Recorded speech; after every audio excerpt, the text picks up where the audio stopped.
আজকাল সামাজিকতা যেন এক নিখুঁত মঞ্চ নাটক, যেখানে চরিত্র আছে, সংলাপ আছে, কিন্তু প্রাণ নেই। আমরা একে অপরের খবর নেই না, আমরা শুধু দেখি। সামাজিকতা এখন যেন কাঁচের ফুল, দেখতে সুন্দর কিন্তু সুবাসহীন। স্পর্শ করলে বোঝা যায় এতে কোনো জীবন্ত স্পন্দন নেই।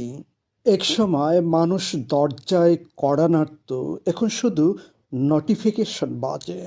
মনোবিজ্ঞানের এক তত্ত্ব বলে, মানুষ যত বেশি সামাজিক হচ্ছে তত কম বাস্তব হচ্ছে। আমরা আজ এমন এক যুগে বাস করছি যেখানে মানুষের বন্ধুর সংখ্যা বাড়ছে, কিন্তু ভরসার মানুষের সংখ্যা কমছে।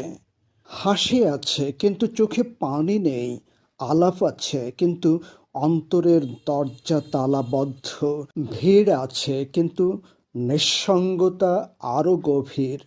সামাজিকতা এখন অনেকটা এয়ারপোর্টের বিদায়ের মতো।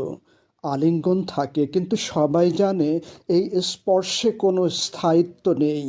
মানুষ কাছে আসে দূরত্ব বজায় রাখার জন্য। সম্পর্ক তৈরি হয় নিজের নিরাপদ দেয়াল অক্ষুণ্ণ রেখে। এ যেন স্টেশনে পাশাপাশি দাঁড়ানো দুটি ট্রেন, কিছুক্ষণ পাশাপাশি থাকে, তারপর আলাদা গন্তব্যে হারিয়ে যায়। আমরা কথা বলি কিন্তু শুনি না, আমরা দেখি কিন্তু অনুভব করি না। এই সময়ের সবচেয়ে বড় ট্র্যাজেডি, মানুষের সামাজিকতা বাড়ছে, মানবিকতা সংকুচিত হচ্ছে। মনে রাখবেন, সামাজিকতা মানুষকে দৃশ্যমান করে কিন্তু মানবিকতা মানুষকে স্পর্শ করে।